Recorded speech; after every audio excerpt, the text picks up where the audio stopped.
అందుకోసమే ఈ మంటల్ని అదుపు చేయడం చాలా కష్టం.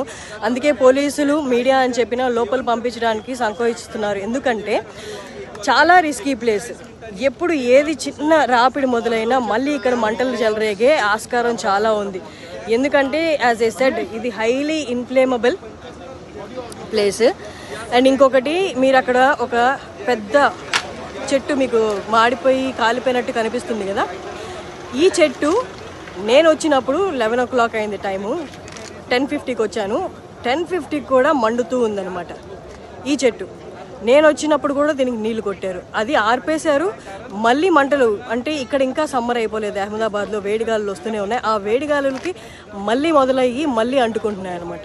సో హైలీ రిస్కీ ప్లేస్ ఇది. స్టిల్ జరిగి ఇంతసేపు అయినా, ఈవెన్ ఇక్కడ మీరు 1/2 kilometer దూరంలో ఉన్నప్పుడు నుండే మీరు భరించలేని ఈ పెట్రోలియం స్మెల్, కళ్ళు మంటలు ఎక్కువసేపు ఇక్కడ ఉన్నాయి. ఎందుకంటే గాల్లో ఇంకా పెట్రోలియం రిలేటెడ్ ప్రోడక్ట్స్